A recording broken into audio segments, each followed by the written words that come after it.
This Red Inker is on radio commentary, so I got one of my favourite commentators to come in and discuss it.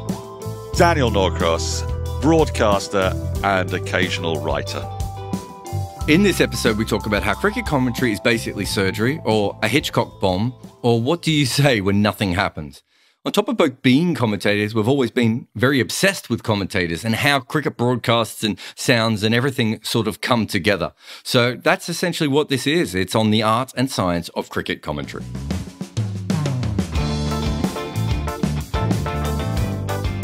We started together. You formed Test Match Sofa and you did the Ashes in 2009. And I came on, I think, for your second series in England versus South Africa. I think it'd be fair to say that we learnt about commentary sort of together. What we did would be hard to do in a sort of classroom environment. If for no other reason, you're probably not allowed to bring in big bottles of rum. What do you remember about learning commentary in those very crazy days? Well, actually, we had to learn quite the hard way, didn't we? Because we had no crowd noise, which was a real massive impediment. You really realise when you start to do, I was going to say proper commentary, it's no more or less proper, but when you do it at the ground, just how much you use the crowd and how it lifts you and how your tone is changed. So we were having to create atmosphere where there was none because we were essentially in an otherwise silent environment. So the first thing I guess I learned was the importance in radio commentary of filling space, not allowing silence and stuff to drift. But the other part that we had to learn with Test Match Sofa was that we were an alternative, and that was the point. So it had to be alternative. So some of the things that I was subsequently going to end up doing, I was deliberately avoiding doing. I was trying to be unnecessarily controversial. I was trying to, not saying, trying to be sweary, but you were trying to bring a very different perspective and to hook listeners in that way because we had to have a point of difference. It's quite interesting looking back on it because I notice now when I broadcast on radio, I still talk too fast. And I talk too fast in normal life. So that's not a thing just for commentary. But I think because I learnt on Test Match Sofa, that silence was so much more silent than you have at a cricket ground. And one thing, I've worked a lot with Neil Manthorpe. And Neil Manthorpe, he's got some incredible, in TalkSport, we call it the Manthorpe pause, where his sentences are almost 4 different sentences that he's kind of stitched together with his own sort of soundtrack of the background of the cricket in them. And Test Match Sofa wasn't really invented for that, was it? We were honking things. There were tweets being brought in all the time. It was a completely different kind of environment. Yeah. Well, yeah, I suppose what you call it is a zoo format, wasn't it? So in order to create a richer noise, which is something that you're not really aware of until you are making that noise, because you listen, as we said earlier, you listen to radio and it has that richness of noise. So to create that noise, that's why we invented the jingles, wasn't it, really, to give a difference, a kind of a musical note to it all. And that's why we also used social media extensively because it meant that during slow passages of play, if the cricket isn't really giving you anything to say, even now on the radio, I have to delve into other areas to go to, sometimes during a long partnership or, the worst of all, when a side scores 500, bowls side up 250, doesn't enforce the follow-on and there's no jeopardy. We see that quite a lot, especially in matches in Australia, because the heat and the wickets dictate that that's the tactic you're going to employ. So when we found ourselves in those kind of situations on the sofa, that's when we lent heavily on audience interaction to try break things up, to give ourselves new and different ideas, so that you could keep a pace going. Test Match Sofa had a responsibility to be pacey more than Test Match Special does. Test Match Special tends to be reactive to as TalkSport does, doesn't it? Reactive to what's happening in front of you. Whereas what we had to do was kind of make our own running, which meant that your brain was a lot more sort of fervid, wasn't it? It was actually, I think, more exhausting to do Test Match Sofa than I've ever found doing TMS, Test Match Special. The only difference I would say is maybe that if you haven't commentated for even a month and you come on, I think there's that day you might get that sort of pressure. Whereas I always felt with Test Match Sofa, I got fit because of Test Match Sofa because I would need to walk home. Remember when we moved to Peckham and I lived by the Oval, so I would walk home. It'd take me about an hour, but I'd almost need that just to be away from everything else for that little period because it was quite an intense broadcast. which you don't get. It's probably like making a very long radio show, realistically. And I suppose that's what it was. It was different than commentary. When did you work out that you could do it? Was it instantaneous or did that take time? Sure, have you worked it out? Yeah, that's a difficult question to answer, isn't it, without sounding like a bit of a prick. But no, I felt very confident very quickly. It's a strange thing. The very first couple of commentaries take you a bit by surprise, don't they? I think. I mean, we saw it with one of Test Match Sofa's best commentators, Nigel Henderson. His first day on the job, he was absolutely terrible. I mean, getting the rhythm of it right, just simply easing into a bowler at the top of his mark, delivering a ball and finishing the ball. Because when you first do it, you've got a sensory overload. And so you're not quite sure what to say first, even though you've heard lots and lots and lots of commentary. But actually, I found that within about half an hour to an hour of doing it, partly because there were so many other things going on, that we had the technical problems, it was something innovative. I had a producer who was quite high maintenance and people around me who were quite high maintenance. And so I sort of relaxed into it, really. And I'll be brutally honest with you. I mean, it was a time in my life that was quite tempestuous because my mother died 1 week before our very first broadcast. And then my dad died 6 months later. So actually, I was finding the commentary was an escape. It was a place to go away from having to think of the day-to-day crisis of looking after a living parent and then having to sort out the probates and all the stuff that goes with, family tragedy. And so I was able to hurl myself into this place. And I found very quickly, much like Nigel Henderson, actually, because the second time Nigel did it, he was terrific. And once you kind of find the key and unlock that door, then the rhythm of cricket, as long as you let yourself be taken by the rhythm rather than force the rhythm on it, then it actually becomes a bit like riding a bike, doesn't it? I mean, you have better and worse days, you describe things better and worse, and you have better or worse insights because every day you feel slightly different from the other. But in terms of the mechanics of it, here's the Aryan Petri dish experiment, Stuart Broad at the top of his mark, his hair billowing in this gentle oval breeze as he runs away from us from the Vauxhall end into the right-handed Ponting who steps up on his toes and punches through the offside through the covers for four. It's not rocket science.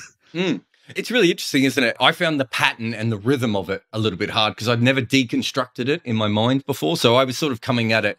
I found the other chair, the second chair, the analysis stuff, really, really easy because that could be someone asking me in a pub and me over-explaining a concept that they, after 15 seconds, wish that there's something to interrupt me. And it turns out that that's what happens in cricket, not in the pub where I go off for another half an hour. So I found that really easy. But the pattern, I remember Jim Maxwell asked me to do an audition tape and I hadn't commentated probably since I'd been on Test Match Sofa. I hadn't done ball by ball.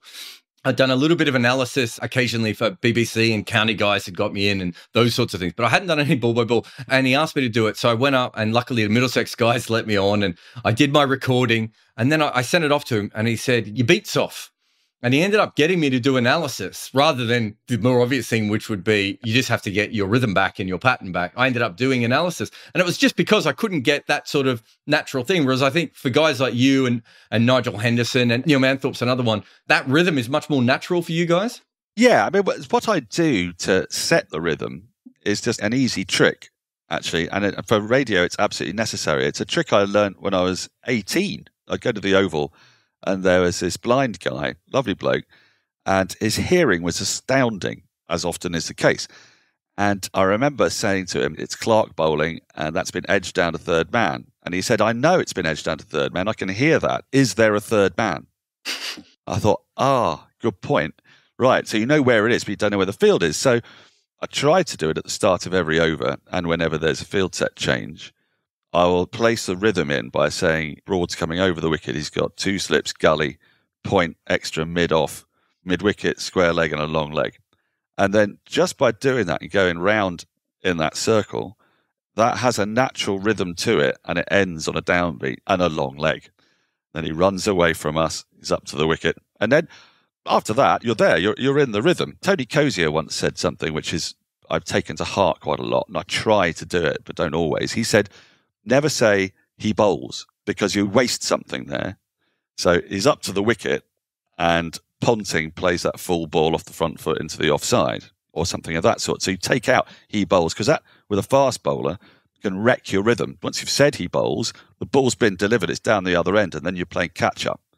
So that was quite a nice tip. I read him saying that, I think, quite early on in Test Match Sofa, so it helped me. The other commentators, I mean, they often say, he bowls. There's nothing wrong with that if that's their trigger. So some of them will say he bowls before he bowls. I think Jim Maxwell said to me once that he times his he bowls before he's bowled, just before. Yeah. So that's what Jim taught me, and that's what I now do when I commentate. So I do a good he bowls basically before he's got into his action. So just as he's coming up behind the umpire, according to me, he's already delivered the ball. But I like the cozy thing. But that just shows you how much rhythm and pattern it is. And we listen to these things a lot, but we, as cricket fans and cricket watchers, we're not always deconstructing what that is. And you see some people get dropped in, and Test Match Sofa was perfect for this, watching people who know cricket so well being dropped in to commentating and suddenly going, I don't know what order anything happens, and just watching them get lost. It's really interesting, that sort of finding that balance and finding the rhythm. It is. I've set myself, and this comes totally naturally now, a kind of order really, which goes basically the field, if it needs to be said. You don't say it every ball, but if it needs to be said, start of an over or when there's a field set change, or when you're just trying, because your summariser hasn't got anything to say. So you're just trying to fill in that space. So field, who's bowling, to whom. Then after that, it's reactive, of course. But if it's a full ball outside the off stump, you can say it's full outside the off stump, left through to the keeper. But you've also got to be able to react to something happening. So edged gone. Don't faff about trying to work out his caught it. I remember one of our colleagues on Test Match Sofa, Katie Walker, and she was so concerned with getting it right.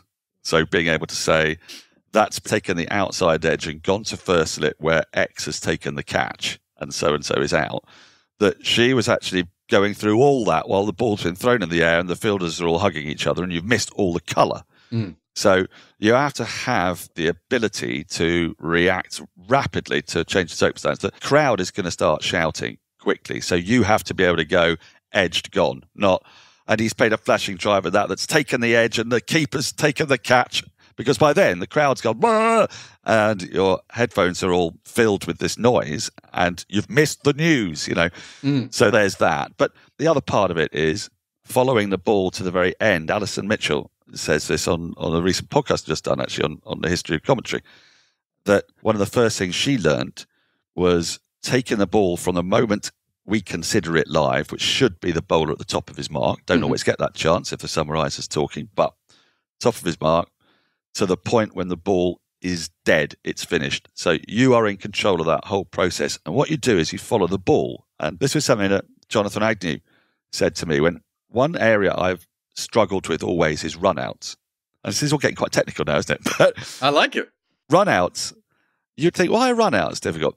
Well, run-outs are difficult because you've got a number of different moving parts. So your eye is drawn to the batsman running. You might sense a mix-up. At the same time, the ball might have gone out to deep mid-wicket. And they're thinking about coming back for a second, then somebody sent somebody back. And you're thinking to yourself, God, I need to explain the mix-up. But you don't, actually. What Jonathan told me was, and it solved all run-out problems for me, just follow the ball every time. So in that situation, ball's gone out to Jason Roy, say at deep mid-wicket. You can say they're turning for two, it's going to be tight. Throw comes in, bails off, and then you go back to describe the mix-up then. Because if you try to describe the mix-up at that point, you'll miss the actual run-out. You'll end up doing what I always did on run-outs, which is going, it's got to send it back. Oh, no, it's, oh dear, which is just noise, isn't it? I mean, you're sort of conveying that something dramatic's happened, but if you're listening, you're going, what are you talking about? So following the ball is a really good way of calming yourself down. If you're starting commentary and you want like a tip, you just make sure you have your eye on it. Now, we had the trouble when we were doing Test Match Sofa that we were doing everything off tube. So sometimes it was hard for us because we weren't sure what the field was. Sometimes, the ball would go high. How many times have you and I called one to internationals off the tube that's gone high in the air and sailing over the boundary into the hands of mid-off? And he's gone, I was trying to explain that to someone else recently. They were talking about a cricket commentator who always got that wrong. And I said, a TV commentator. And I said, my guess is if they're getting that wrong over and over again and they're at the ground, it's because they're commentating directly off the TV. which a lot of TV commentators do, to be fair. Yep. And they're encouraged to do more often than not. It's absolutely a perfect way of commentating. You actually get far more information. You can see the ball, you can see the seam, you can see the delivery, you get all the good stuff right up until the fact that ball's hit up in the air. And then you're like, oh, he's mishit that. No, and that's gone out of the stadium. Yeah, that's exactly right. But where TV is fortunate over radio, you'll know this yourself because of your work with TalkSport, but the way we work it on TMS is that the ball-by-baller watches out the window, right? Does not look at the monitor until there's a replay. The summarizer looks at the monitor, which often results in the ball-by-baller really missing the amount of turn, the amount of swing. It's very hard to see from 100 yards away, high up. You can't get that nuance. Yeah. And which is why the ex-pro then comes back and says, well, that was a googly and it's turned sharply, you know. And you go, oh, right, was it? I mean, I was just looking with the naked eye. But we're having to do that because we have to be in control of where the ball has gone, because on radio, you have to describe that ball. On TV, the TV commentator really needn't get into that pickle because he can say it's been hit high in the air and then just let the pictures do the talking and then describe the end, like Richie always used to do. Richie never described what was happening as it happened. He added to what you'd seen. And if TV commentators did that all the time, they wouldn't get caught out. Because that is true. The TV wouldn't lie, you know. It's something an American friend of mine said when he listened to cricket radio. He said, I don't understand. I listen to baseball and the announcer's saying, and that's a knuckleball, or that's a curveball, and that's a slider, and that's a fastball. And I said, yeah, but baseball announcers are like 30 meters from the action. They might be 50 meters from the action. We could be 120 meters. Yeah. Some of those grounds, you're ridiculously far away. And trying to pick them, I can pick a wrong one from behind brilliantly. So it doesn't matter how far away I am, I can usually pick a wrong from behind, out of the hand. When I'm at the other end, and you've seen me bat, you'll be aware of this, I have no idea what's coming. So if I'm at the wrong end for a leg spinner, unless I can see the ball spin. And then you've got the batsman's bum, you've got the wicket keeper. There's so many things in your way, aren't there? That's the hellish part, you know. The very hardest thing to commentate is a spinner bowling towards you. Keeper's obviously standing up, and there's a slip in as well.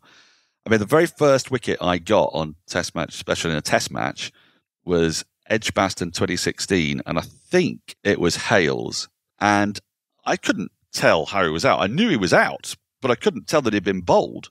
You might say, how on earth can you not know it's bowled? Well, you don't, because the keeper is right there over the stumps. You know from the reaction that something dramatic's occurred, but that's when your summarizer comes to your aid at that point. You know, if it's Tuffers, he'll say, bowled him, and while you're screaming out, he's got him, and Tuffers might say, bowled him, and then you get to see the replay, and then you get to see how much it's turned and all that stuff. But you can't. I mean, you know the Aegeus Bowl. If you commentate from the roof in the Aegeus Bowl, which I've had to do a few times on top of the hotel, you are as far away as I think I've ever been. Even in the MCG, I haven't felt a worse sightline, actually. Although, that said, the worst sightline I ever had was the SCG, because we were placed at deep backward square leg because the police needed the box behind the bowler's arm. Don't know why, but apparently it was essential to keep an eye on troublemakers. That was 17-18, wasn't it? That's You're right. in that stand. The Brawongle stand, and it says when you get up there, there used to be the overflow box quite regularly, so I always used to be thrown in there, especially in the early days. Yep. And it has a sign on it that says something like, no more than 60 people can be in the top of this stand. And I always go, well, who's counting? Because there seems to be people coming and going all day. And this is really dangerous. And it's like hanging onto the top of the roof. Do you remember the design of it? It looks like it's made to fall. It looks like it's the sort of thing that just one day just flops over. And I'm like, this is the time it's going to happen. There's a lot of large former cricketers walking around up here. Quite often the selectors for both teams are up there and the WAGs. There's usually sometimes commentary teams. There's a huge amount of people. Anyway, that takes us away slightly from our point. But yeah, it's even worse when you're side on to the wicket, isn't it? That's absolute hell. I mean, during that game, I had the usual James Vince dismissal caught at second slip. You know, second slip's the absolute worst in that situation because second slip's lined up when you're side on with the keeper. So as you're looking down that side, again, you're just winging it, basically. You've just got to not have panic. You've got to tell from the body language of the slip fielders that something has happened. And you see that the ball's been tossed in the air and you see the wicketkeeper going up.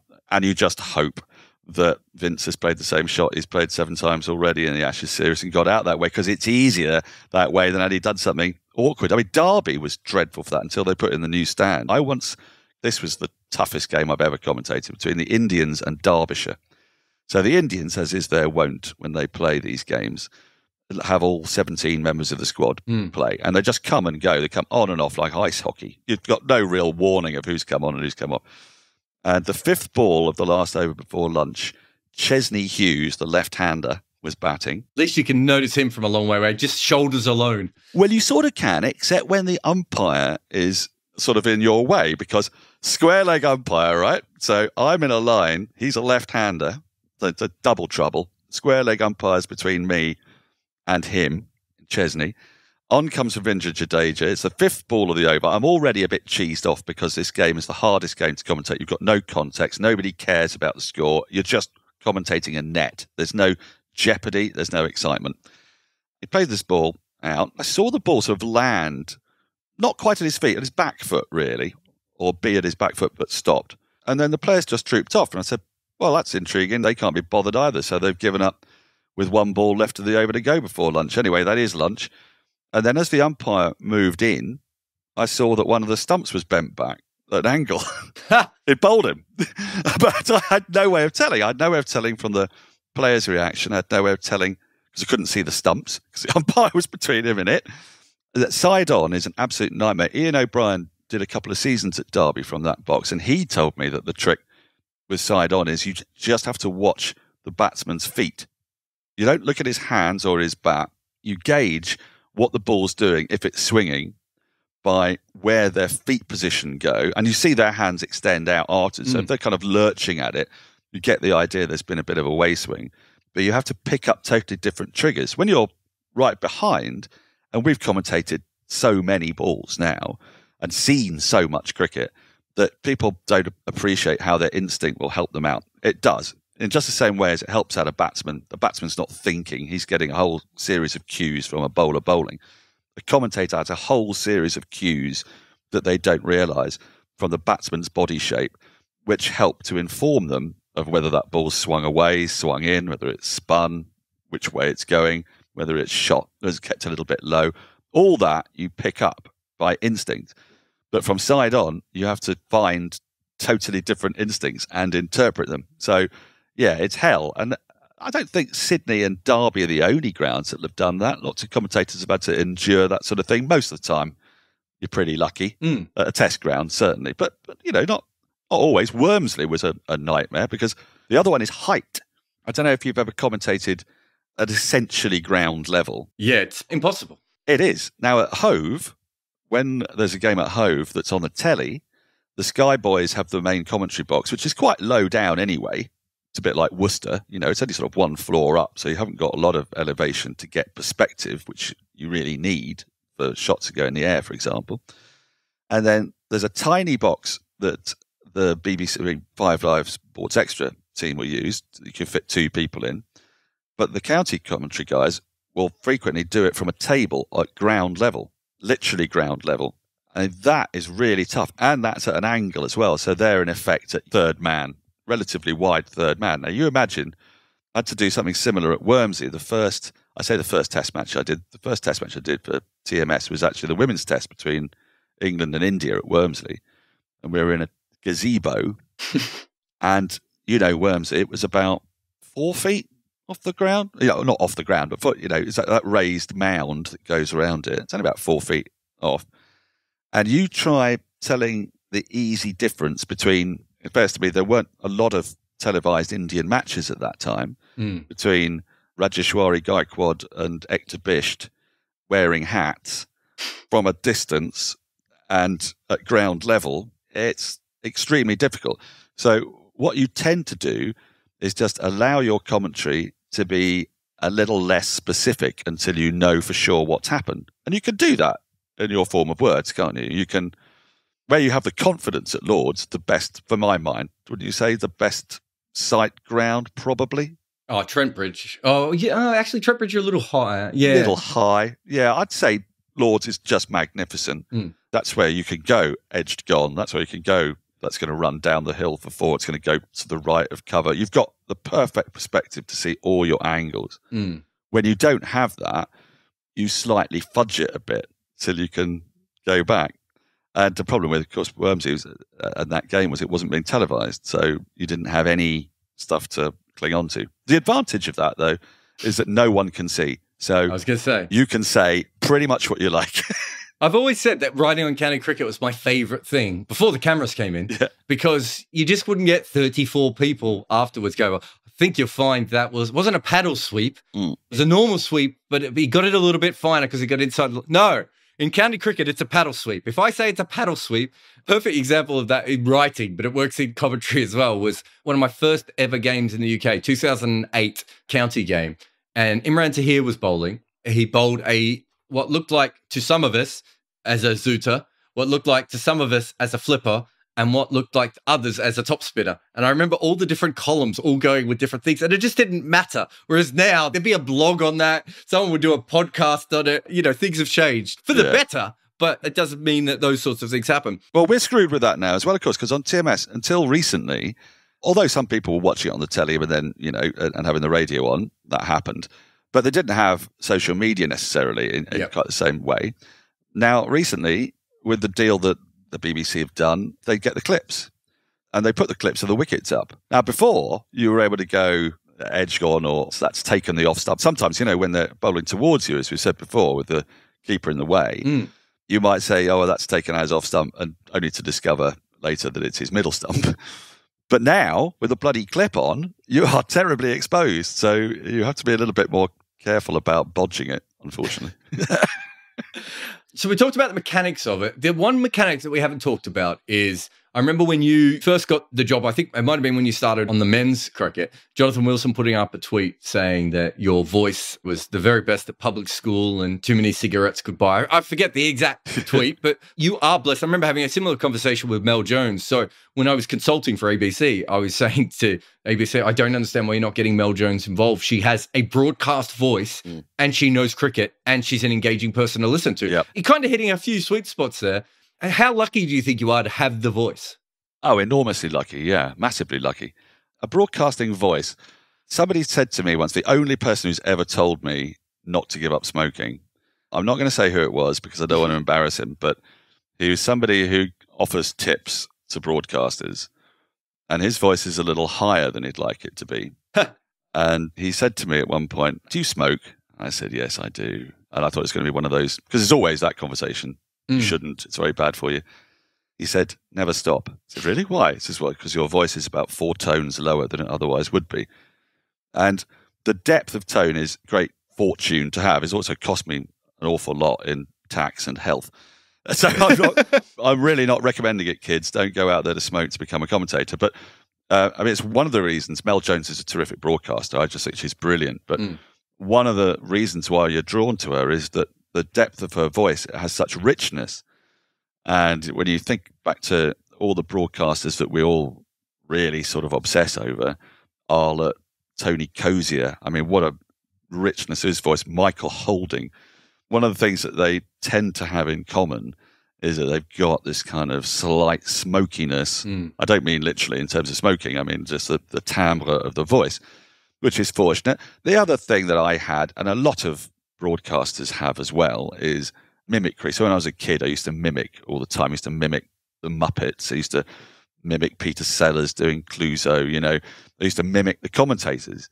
Everybody had a Richie Benaud impersonation, but mine was a bit better than most. And everybody tried to do a Kermit, and mine was a bit better. So I'd kind of been using my voice, not having the faintest idea that I was using this as part of training, because I choose my voice. It sounds crazy, doesn't it? But when I go into broadcast mode, I sort of decide I'm relatively accentless, aren't I? Really, I mean, it's not entirely pate news or proper poshness or somebody from the royal family. But if I needed it to be, it could be. But essentially, I've got quite a neutral voice, neutral posh, exactly. And then I sort of choose how much I'm going to embellish it or not. So if I'm on air with Isabel Westbury, who has got a cut class accent, I have a posh off. And I just get hyper posh. I'm not going to be out poshed by anyone in the box. So you listen to us together, and it's, you know, not to everyone's taste probably, but I really enjoy it. And then if I'm with toughers, my voice naturally becomes a little looser. And it's not a totally conscious thing. Mimicry is something that just happens to you. I remember when we used to go to Wales for our holidays, my mother, who was also a terrific mimic, she couldn't help it. So we would arrive at this farmhouse in Wales, and the farmer who owned the farmhouse would come to greet us, and she'd go, "Oh, Farmer Jones, it's lovely to see you." And he'd go, "Mum, stop it. You're talking in a bad Welsh accent again." But it's just the environment you're in. Now, obviously, you don't take it so far that you find yourself attempting to do Bajan accents in Barbados, but sometimes you might. I have, but you shouldn't. But your voice does modify slightly depending on the circumstance. So you're trying all the time when you're commentating, as well you are creating a noise of fellowship, really, between you and the people you're working with. And what sounds best to the ear of a listener is when people are getting on well. Now, if somebody puts themselves above the person they're with, then it feels wrong. There's like a mismatch in the relationship between the commentator and the summarizer, say. So you just naturally ape, I guess, the cadences of the person you're on with. I don't go so far as, when I'm on with Jeffrey to say, "Hey, that's a terrible shot. What's he doing?" But the rhythm will be altered and the timbre of your voice will alter ever so slightly depending on the person that you're with. And I don't think it's conscious, but I think it's something that you do kind of unconsciously choose. You basically kind of talked about something there that I was going to bring up in the next question, which is you and I have sort of over the years discovered what makes a good commentator, perhaps because we're those sorts of people that we're always on the lookout for other people and talent. And both of us like to work out how things work and how they come together. And through conversations, one of them is that ability to, I don't think it's fake friendship, but it's at the very least have an on-air friendship with someone. I remember first time I ever commentated with Steve Harmison, a mate texting me going, "I didn't even know you knew Harmy." I was like, literally, I met him as he sat in the chair. And Harmy's got that ability as well. And, you and I both know that sometimes we work with people and the complete opposite is there. They don't have that. So my general thinking is that you need to have that ability to make it sound like you're in a friendship. And this is cricket commentary. This isn't all sports commentary. Another thing that I think is incredibly important is that you have lived a life, because you have to fill in so much time. Just a phenomenal amount of time. And as you said, someone makes 580 and the other team's bowled out for 180 and then they don't enforce the follow on. You've got to come up with 2.5 days of talking what is a dead match. The other one is just be a natural conversationalist. So you want someone who can be in a situation with anyone, or, suddenly Mick Jagger comes through the back of the box and you've got something to say on Mick Jagger, and someone comes up on the screen, or something happens in a cricketer's life. Those are the sorts of very basic things that I think, other than understanding cricket on an automatic level. So you can't be in a situation where the ball's hit off the pads and you think, that's hit to the leg side and that's gone near the umpire. That's square leg. That has to be automatic. But the rest of it is conversation, having lived a life, and that sort of natural friendship flow of almost playing a role every time. And great broadcasters have it. And cricket, it's not like football or many other sports. You're not just reacting. Many times you're having to come up with a whole narrative. He's knocked that ball to square leg again for no run. That's exactly right. And especially if you're, I say, lead commentator, we have ball-by-ballers and summarisers on the radio, and they're very clearly demarked roles. The ball-by-baller, as you know, picks up the ball from the moment the bowler's got it to the moment it's dead, and describes everything, acts as a camera. It's basically a vocal camera for the person listening at home. The summariser talks to the cricket. So you've got to have a natural interest, I think, in people, because once you've done the describing, you've got to want to know what the person next to you is thinking. And as you say, when those parts of the game don't lend themselves to any more analysis, I mean, what is there to analyse when the side's 320 ahead? The amount of times you can go, when are they going to declare? It's a conversation that is very dull for the listener to hear. So inevitably, what you then are going to do is try to find other topics. Sometimes it'll be to the cricket, because it might be around one side's general failings that have been repeated with the bat, and talking to that issue. If you've got a summariser who's like that, if you've got a summariser like Tuffers, the world is your oyster. You can open up all sorts of avenues of conversation, or Ebony Rain for Brent, for example. She'll probably kick something off, because if she's finding the cricket has reached that stage, but look, we find any cricket exciting, don't we? We go to the Common and see two kids playing. We're interested. We managed to have boundless enthusiasm for cricket, which is what has got us to where we are and what we do. But even then, there's better cricket and worse cricket. There's more exciting cricket, less exciting cricket. I think we're allowed to say that. So at that point, that is when, as you say, the art of conversation is one that I guess you've either got or you haven't. I mean, I don't know if you learn that. Do you? I think you have to go in with it to a certain extent. You might, if you're a very good broadcaster, I think you might be able to work out early on. Let's say you went from football or rugby or another sport, and quite early on you move into cricket. You would work out very quickly that that is a tool of cricket. And if you can't do that, you end up becoming a very robotic commentator. And all you're really doing at that point is describing things that are happening in front of you, which is an incredibly important part of the game. But cricket commentary has a license and a need, really, for something else. Oh, absolutely. It's a unique sports broadcast, really. The nearest thing you get to it is kind of golf or the bits in between races at a racing festival, you know, when you've got 25 minutes to fill before the next race. But even in golf, because there's so many games going on, you just go to another bit of action most of the time, whereas cricket actually literally has no action for 45 seconds. And then there is action. And frequently the bit of action you've just seen barely amounts to action, because it could be a ball that's gone gun barrel straight through to the keeper and there's no run, and the ball's 52 overs old. It's doing nothing. So you are then really about finding a conversation, which may be within cricket or within the cricket you're seeing, or within cricket more widely, or completely outside the cricket, and maintaining that with the cricket itself as a rhythmic interlude every now and then to stop off your conversation. I mean, I'll have had conversations with toughers which have just proceeded over a whole over, you know, and I'll just break off to say, that's been turned into the onside straight to mid-wicket, there's no run. Sorry, toughers. And then he'll continue with his thought. And at the end of it, you get an anecdote out the back of it. But that's just really good fun, isn't it? I mean, when you've got good raconteurs around you, and people, don't forget, I had the privilege of working with Graham Swan in my first men's test match at Edgbaston. And do you remember Moeen Ali in 2016 was just bowling those moon balls every now and then? Yes. Ball just kept on flying out of his hand and goes up head high. And I said to him, what's going on here? And Graham Swan, being one of the finest off-spin bowlers England's ever produced and one of the better ones Test cricket's ever produced, was pretty much the perfect person to explain to me exactly what Moeen was trying to do. And it's at times like that you actually pinch yourself and think, how could I fail to get good conversations going when I've got people like that next to me who know and give me insights that I would never have? We operate our commentary much like a conversation that we'd have had amongst ourselves at the Oval. I've been to watch cricket with you before, and we sit down and we natter away. If we also had sat next to us Shane Warne to talk about leg spin, specifically to talk about leg spin, then that would be brilliant, wouldn't it? I mean, that would just be brilliant. And that's the privilege you get in the box. So you're acutely aware of that, I think, and you use it because it would be just irresponsible waste of your privilege not to use it. I definitely agree with that.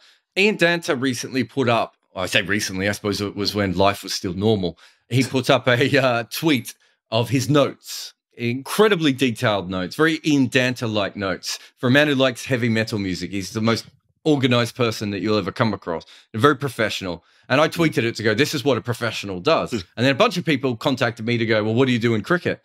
Well, it's very hard to explain, but it's very hard to go to that level of notes in cricket because so much of what you do, like, so I would often, as a second person on air, I'll often go on with 2 facts or 2 stories or 2 ideas that I want to use and nothing else. I know that I've got those, and sometimes I won't use them. I learned that in the Test Match Sofa days, that you almost needed something. If you don't use them, you don't use them. If cricket's great, then that's awesome. But I wouldn't have that much else. I know Adam Collins has his list of, was it adjectives or describing words or whatever it is? And obviously, I probably have more stats than a normal commentator because I love stats and I like to be able to pull things up. But you don't see cricket commentators the way you do with other sports having reels and reels of notes because it's a different kind of broadcast, isn't it? Well, it really is, yeah. I mean, there are some cricket commentators. I'm at one end of the spectrum. In many ways. Oh, yeah. I bring a pad of paper and my iPad with me to every day. And I have gone whole test matches without writing a single thing in it, without writing a single note, either during the day or before the day or whatever. Partly because, for me, if I see lots of words in front of me, they distract me from the job I've got to do, which is to be precisely in the moment. Partly because I do a lot of thinking about the game and the state of the game after the day's play or before the first day's play. And I might have done a bit of research and looked up some numbers, for example, and reminded myself that it was at this test match last year that such and such a thing happened. But you're going to get caught up by the actual game. So if you've got that in front of you, two things happen to me. I get a little bit too fixated on what I've written down and wondering where I can shoehorn it in, which is the worst thing you can ever do. And the second thing is, if I have too much of a safety blanket, I'm not sufficiently on it when I'm on. So I like to be on my wits. I mean, it's stressful, but I prefer it that way. Whereas Simon Mann, Ali Mitchell, Isha Guha, they find it's really therapeutic to write their notes out in longhand and do it at the start of the day. They may not refer to them at any point, but by writing them down, they have embedded that into their head. But I'll give you an example of where it's really worked for me. So when I was doing the Alistair Cook last test match, there was Jonathan Agnew, Simon Mann and I on commentary. And what you didn't want to be was on commentary for when he got out. Because it was like, oh no, trying to sum up the guy's career and all that kind of thing. And the atmosphere is crazy. You'll remember people standing ovations. He broke the world record for standing ovations in that match, got 13 or 14. Anyway, I sat down and he was on 96, was it? And so I was going to get him either out or his 100. And so I thought about what it meant to the crowd and to him and to English cricket if he were to get the 100, and indeed what would happen if he got out. So I had it just as a feeling, if you like, a thought, rather than anything written down. And then he plays the ball to backward point, throw comes in, goes out for 4 overthrows. There's no way you're predicting that's going to happen. But because I've immersed myself in cricket for so long, I described that and I said on air at the time, he got to his 100 like that in almost exactly the same way at this same ground against Pakistan 8 years ago. Because do you remember that really important 100? You might even have been commentating on Test Match Sofa with me, and Zulkarnain Haider. I think. Zulkarnain Haider was the keeper. Remember him? He still messages me, so yes, I do. Does he? Yeah. It might have been Mohammed Asif's bowling, I forget, but he threw the ball back and it went sailing over Haider down to the boundary for 4. There's no way that I would have written that down as a note, but because my brain has to be so switched on because I haven't got anything in front of me, it allows me to find those references from the past rather than be trammeled into the ones that I think I'm going to want to use before. But it depends on your personality and your temperament. For me, I get the best out of myself by waiting till the last possible minute before writing anything, deadlines right up to the very edge, and going on commentary with nothing in front of me. Other people actually want that feeling of safety in order to be able to flourish. So it very much depends on your personality type and character, I think. Mine is mostly individual words. It's a bit like a piece. I don't like to forget something important. I don't like to miss it, but I also don't want to write it down in any... I can never write it down in any sort of sentence format. I don't like to have the sentence. Yeah. I want the freedom. So if you look at my notepad, and it's the same if I'm doing the third chair job that I do on TalkSport or if I'm doing commentary. It's no real different to me. There'll only be like 20 or 25 words written on a page, if that, sometimes only 15. And I think to other people, it wouldn't mean anything. But to me, it's just like, okay, I can go from here to here to here. How I get there, that's up to me. The pace of the situation will dictate. I noticed that with questions as well. Young journalists come in with like full questions. It's like a paragraph of question. And I was like, you try and do a paragraph of question when you've got some test captain who's just been dismissed early on and he doesn't want to be at this press conference. You've got to read the room a little bit. He is actually going to answer your question better if you make it shorter. You do this sort of stuff as well. And it's a bit like that on air as well. If the game is suddenly really, really exciting and I'm making a long-winded point about something that needs to be mentioned, but it doesn't need to be. So I find that for my notes, but it's such a flexible broadcast cricket when you look at it that I find it incredible that Andrew McKenna's a big note taker. Neil Manthorpe writes a lot down. But then you look at someone like Jim Maxwell, who doesn't seem to really ever be writing anything down. You know, it's a very broad church, and I think you almost have to work out the way that works for you best, don't you? Oh, absolutely. Yeah, because I don't think there's a right or a wrong way. I think if you feel comforted by those notes and the way that, as I said, with Ali and Simon and Isha, a lot of the time it's in the process of writing the notes, that's how they remember important facts that they may need to use in the event. You know, if a bowler is on 397 wickets, then writing that down and remembering it's a helpful way of remembering it. If you write it down, and then you're hyper aware of it, or whatever, or that this person's come off the back of 4 single-figure scores and writing down 3, 7, 6, and 9, then you can kind of visualize it, and it helps when you're going to refer to that in commentary. But for me, a really important part of the broadcast, well, there's 2 things I'd say to this point. Never forget you're live. And the thing about live sport is you've got to do it live. You can't prepare for live because you don't know what's going to happen. So in that situation with Cook, you have no idea that's going to be overthrows that's going to take him to 100. You haven't got a clue. So don't be a slave to your expectations. Just go with the flow. And I think this is really important on radio more than on TV. You've got a stats man. And in my case, on TMS, I've got Andrew Sampson for test matches and Andy Zaltzman for one-day internationals. They are absolutely terrific voices and terrific broadcasters. Andrew Sampson, he's the Yoda of Statos.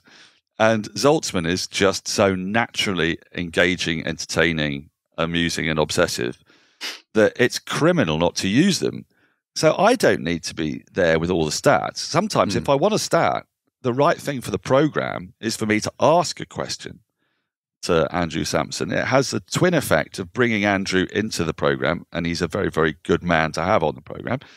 And the other thing is it gets the listener thinking about what you've asked first, so they can play the little game with themselves. You know, how many fielders have taken more than 150 catches, Andrew?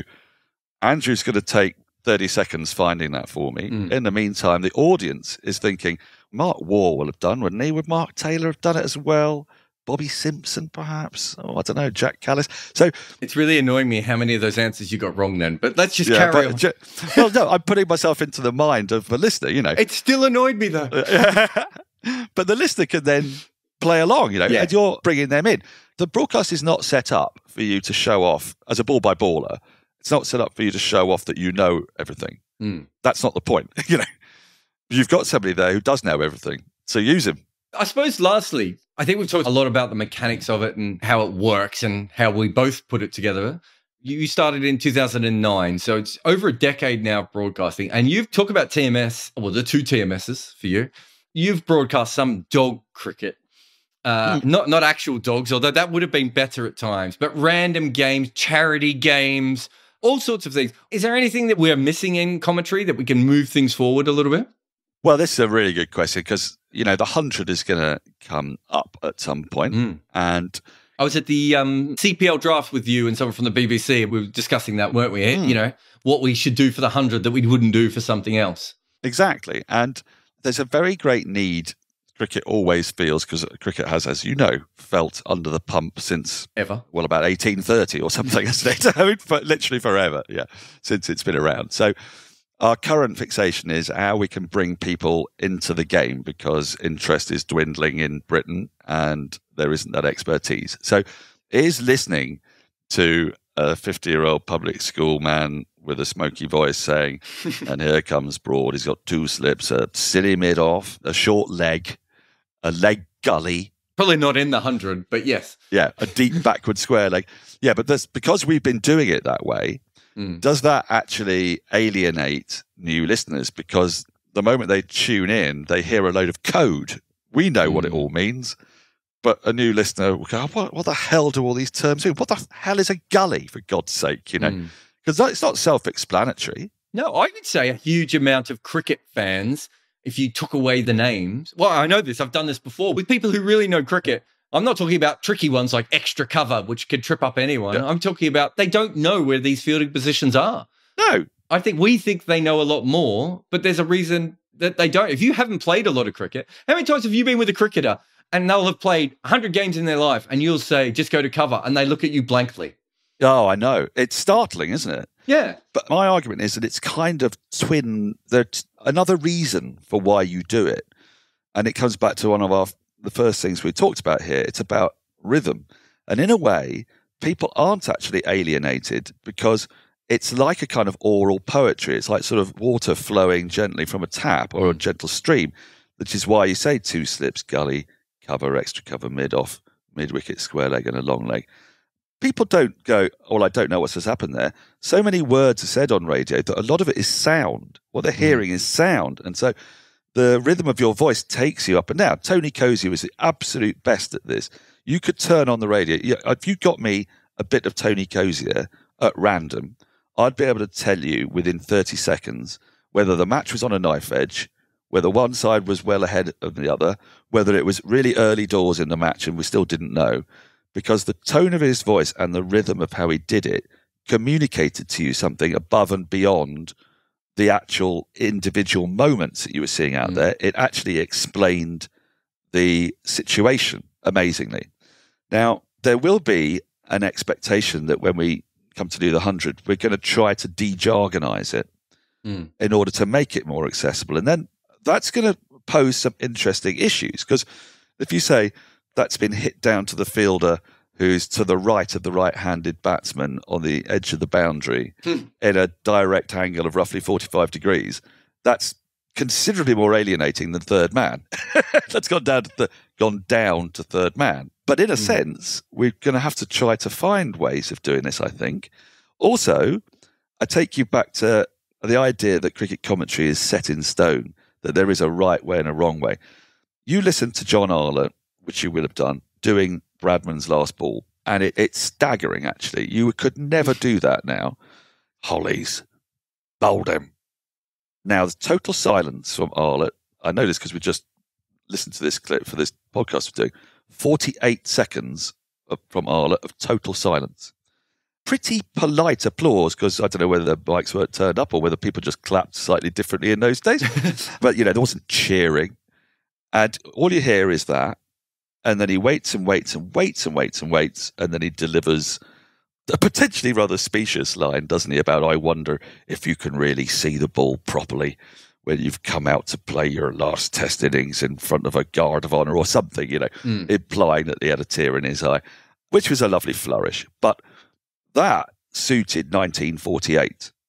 Well, now my producer would just haul me off with a boat hook if I've been silent for 10 seconds and throw Aggers in there immediately and say, speak, for God's sake. I think there's actually a technical thing, isn't there? Isn't there a, if you're dead silent for 5 seconds or something, the backup comes on modern radio stations?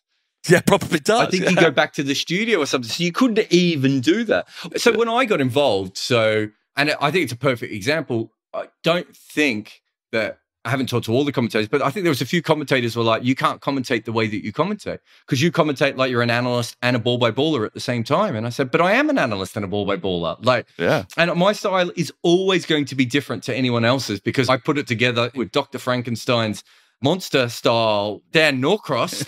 I invented it there to work out there.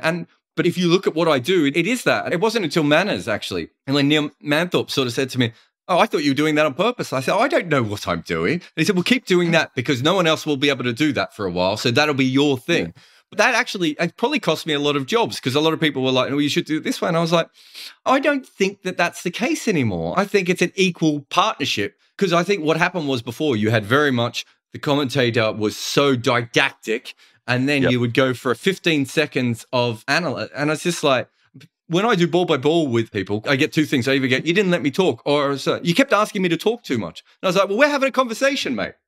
Yeah, well, that's exactly it. It's that balance, and that all depends on your rapport with your summariser. So you go back to the late 70s and early 80s, and actually even later, all the way up to about 1991, when Brian Johnston was still on, and Henry Blofeld and Christopher Martin Jenkins, that sort of trio on Test Match Special.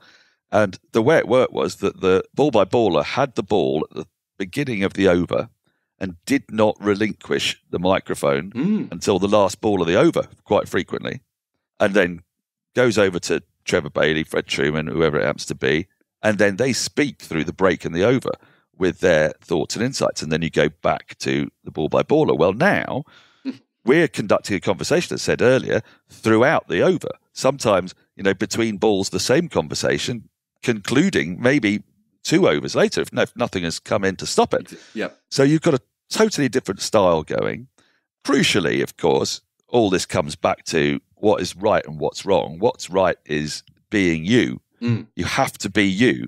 If you don't, I mean, look, Ed Smith was a ball-by-baller and summariser because he started as a summariser, but there were various pressures on the BBC. I don't think they had necessarily as many ball-by-ballers trained up as they wanted, and so he flipped over, did ball-by-ball, but he did it always, if you listen to his style, with that kind of analyst's mind. Obviously, because he was an ex-player and he was always thinking like an analyst. So his ball-by-ball was very much in that style.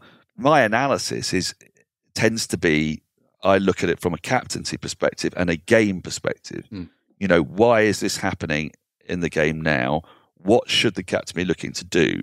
And I'll tell you how it was described perfectly in an article. It wasn't actually about cricket commentary, I think it's about Hitchcock, but I use this for cricket commentators when I try to explain what, in essence, we do when we come and sit down for our 20 minutes.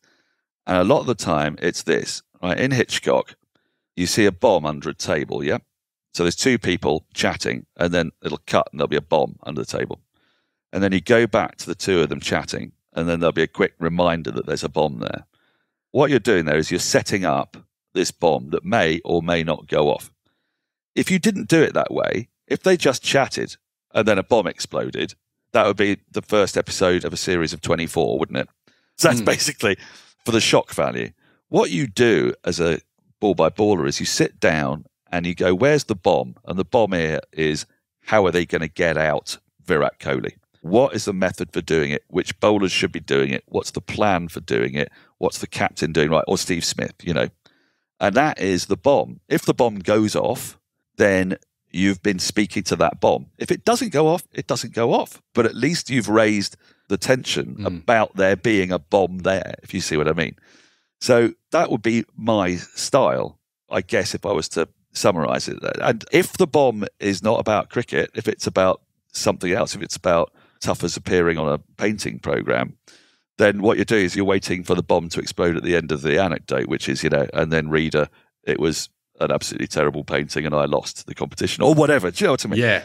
So that's a technique that is quite a smart thing to do. Whereas in the olden days, as you said, because that conversation flow didn't happen between the ball-by-ball and the summariser in the same way, they felt like they inhabited different roles. And the ball-by-baller simply acted as that camera. And then the summariser acted as the interpreter of what it was that you'd just heard.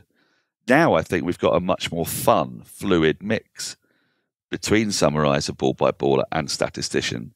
And you get the opportunity to set up more of those I wonder what. I mean, you'll be doing that all the time with your analysis, because that's basically what analysis is, isn't it? A lot of the time, you're jobbing forward. I'll give you a great example, matchups. You're big on matchups in T20, very important things.